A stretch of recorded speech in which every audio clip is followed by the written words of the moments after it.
Throughout today, we've heard from innovative entrepreneurs and inspiring leaders as they've discussed how they built and managed a diverse set of businesses. The capital accumulation is impressive, but how do we ensure that we pass it on to future generations? These questions could not be more timely, given the widespread economic turmoil, rising inflation and interest rates, and the looming prospect of a recession. How will we pass on the wealth? Up next, we'll discuss a number of investing strategies to generate long-term wealth and how to invest for social impact. Please welcome Meena Flynn, co-head of Global Private Wealth Management at Goldman Sachs, and Jaclyn Rice Nelson, co-founder and general partner of Coalition Operator.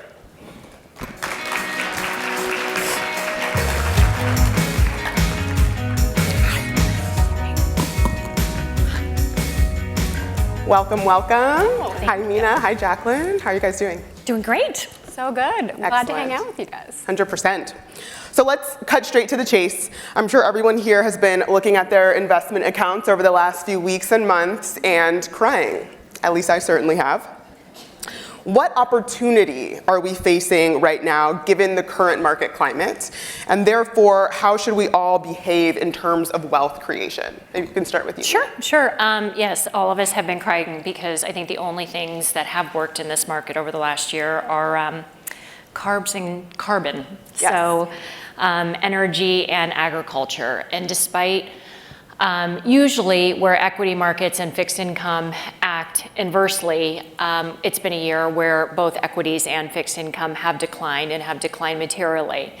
And the reason is really the known unknowns is what we're focused on. And that would be recession, that would be the central bank increasing interest rates to a point that does put us in recession to offset inflation, and then also geopolitical concerns. So given that backdrop, our perspective is that in the US, we're actually not going to see a recession. That's not where consensus is. Consensus is that we are definitely going to see one. But even if we do see one, our view is that growth is going to be relatively anemic. But it won't be that substantial from a downtrend perspective, because if you think about the components of inflation, it's really been wage inflation, it's been rental inflation, and it's been supply chain. Supply chains are normalizing. There's a huge supply of apartments that are coming on the market, and you've actually got a job market that is cooling. And so we do think inflation is going to come down from relatively high levels right now. So with that backdrop, I would recommend staying invested if you are invested in US equities and doing that in a diversified manner.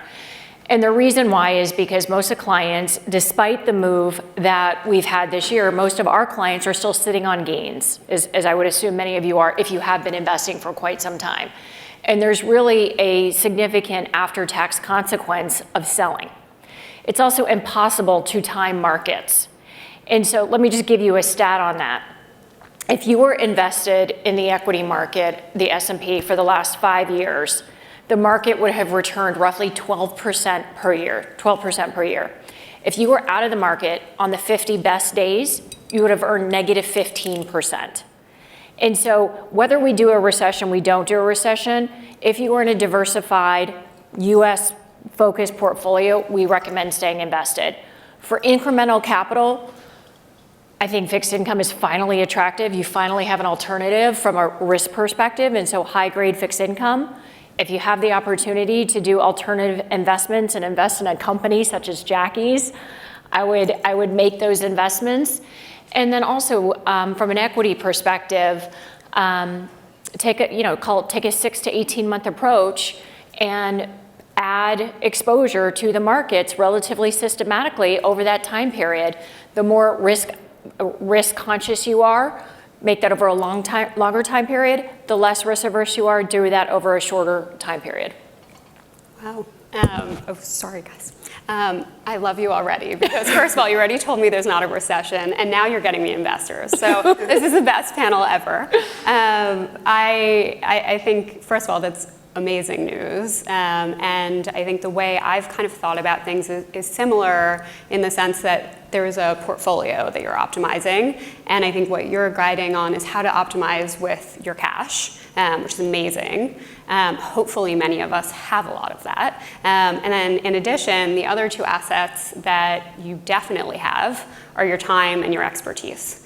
And that's really where I sort of think about building a portfolio for your career. And in this moment, that becomes even more important because even if we're not heading for a recession, which I sincerely hope we are not, the things that used to be risky, like startups, are now even riskier. And the things that used to feel safe, like working at Google or Amazon or Meta, no longer do, with them laying off tens of thousands of people per week. And so how do you really think about balancing the portfolio of time and energy that you have, and where can you really pour that?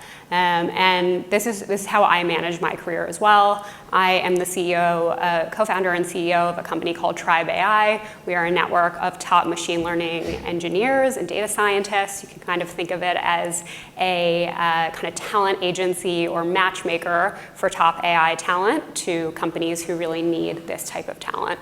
And then in addition, I started a fund called Coalition, and we invest in early stage tech companies. Some of them are in the room. We have Christina from Equip and Rebecca from Little Otter. We have someone from Vanta as well.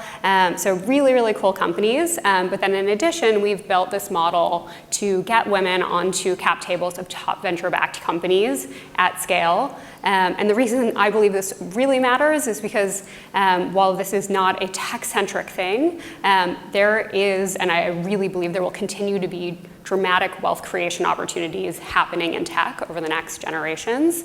And I get to be the scandalous person on the panel and say I have a very shameless agenda to make women very wealthy. And that, woohoo, Yeah, right. you can woohoo that for sure.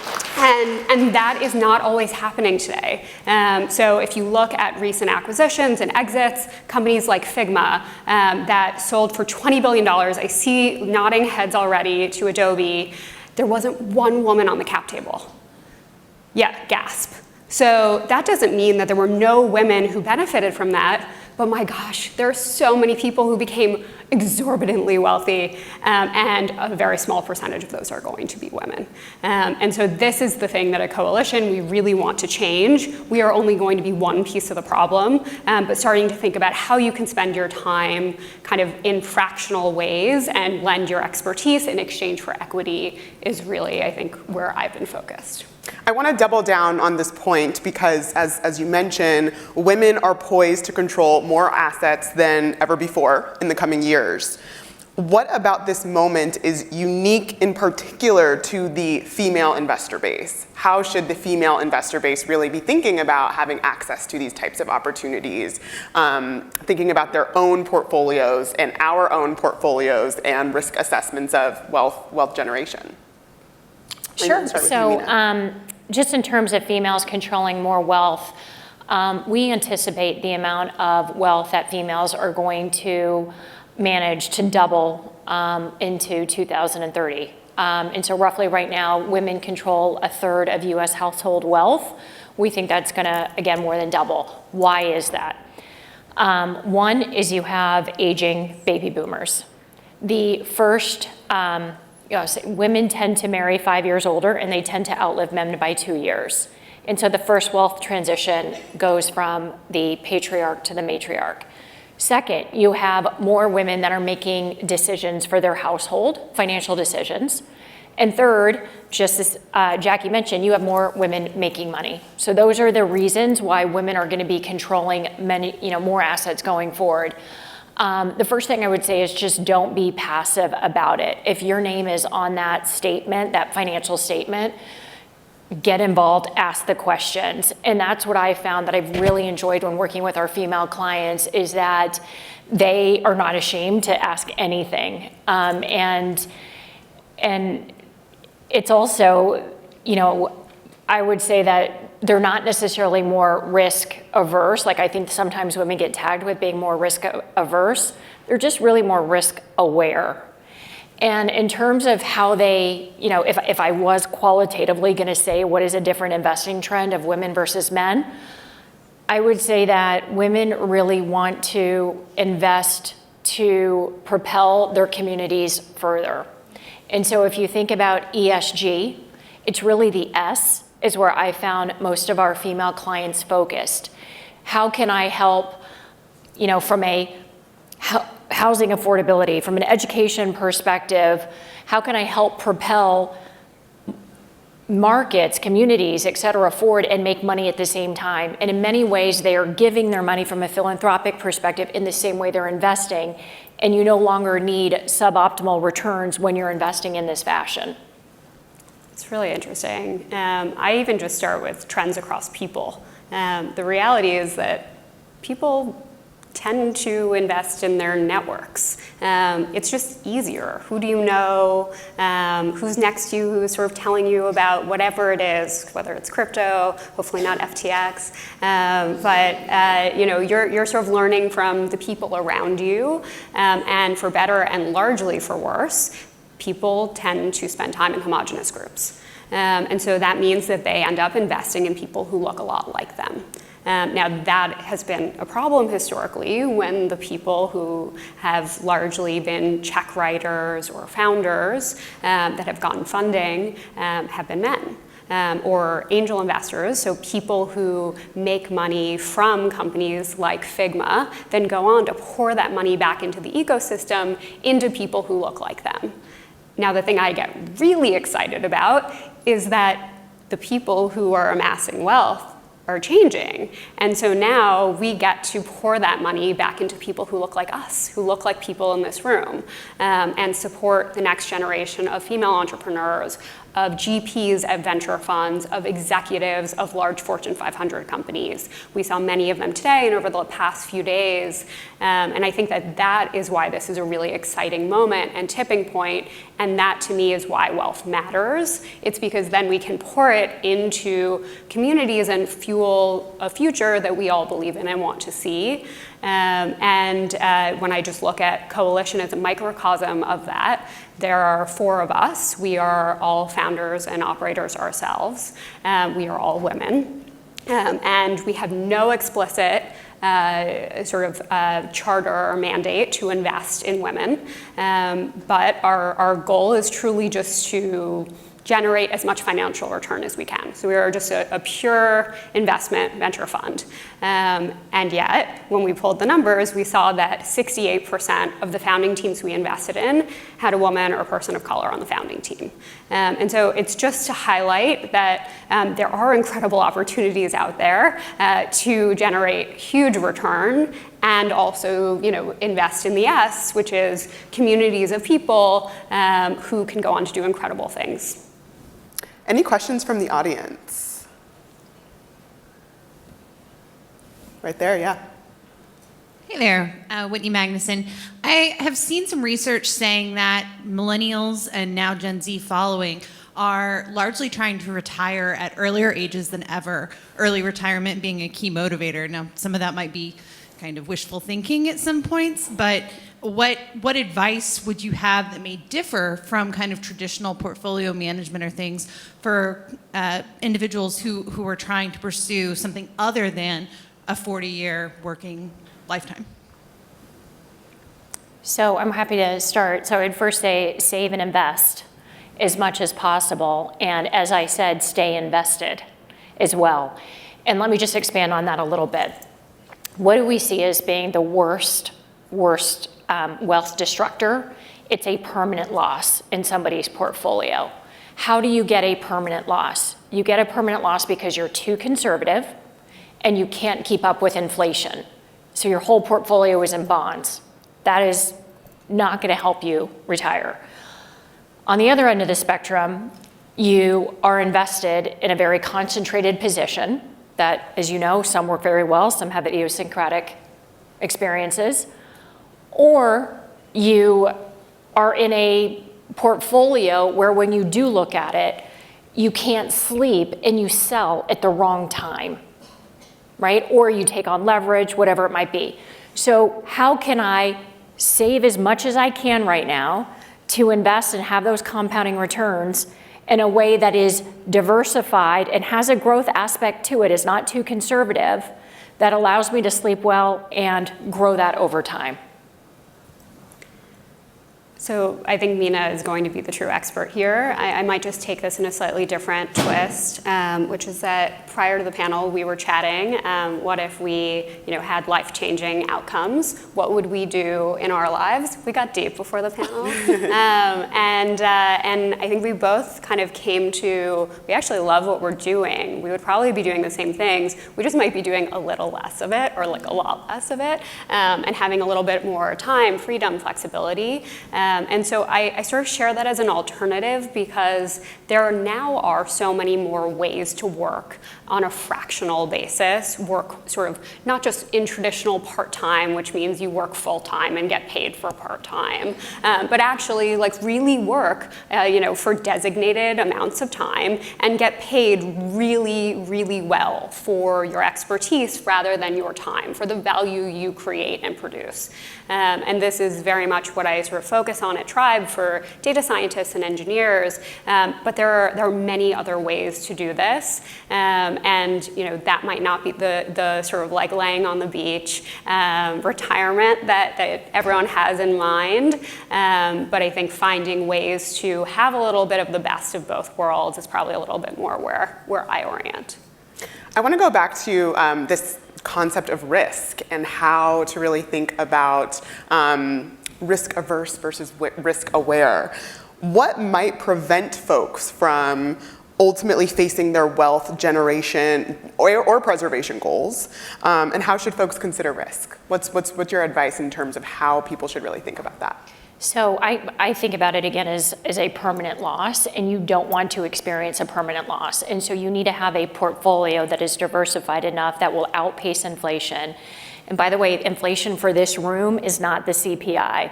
Inflation for this room is actually higher because if you look at medical costs, if you look at college, education, you look at the shoes, it's 1.5 times inflation actually. Especially the shoes. It's literally, I'm not even joking, there's an index that's called the CLUI index. It's the cost of living extremely well index. And it's 1.5 times. So if inflation's 10%, it's 15%. On an after-tax basis, you have to make 15% to break even, right? So the biggest thing, like I said, is avoiding a permanent loss. And so it's keeping up with inflation, but also, not extending yourself to the point where you're not comfortable. So I think of it, again, going back to sort of career philosophy, is when you're earlier in your career, the best thing you can do is be heads down, all in on your job. Really, the only currency you have is your ability to outwork everyone else.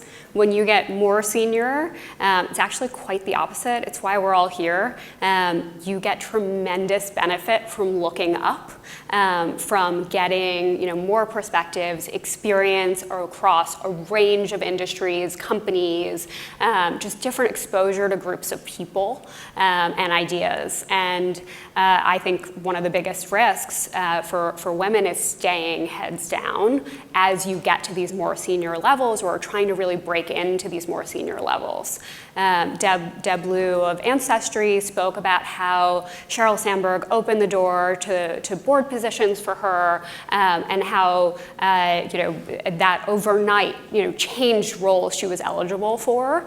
Now that's fantastic, but that's probably not a solution at scale while she's doing incredible work. And I think that this is something that we felt personally. I mentioned there are 4 of us. We each have had careers in startups, raised over $1 billion collectively for those companies. We've had jobs in venture, and yet we all came to investing personally very late. And when we did, we realized that none of our female peers were participating, and all of our male peers were. And this is really, I think, the missed opportunity for everyone in this room. These are the people who then go on to have more influence on our ecosystem, and also more wealth generation opportunities. And I think that when we really think about what's one tangible thing you can do, it's to really seek out some of these opportunities, whether it's investing, advising, joining groups like, I know Chief is here. And really getting that exposure. Exactly. Your point around not looking down, not staying looking down, but looking up, I think is a great note to end on. Thank you both. Meena, Jaclyn, you both have been wonderful. Thank you. Thank you. Thank you.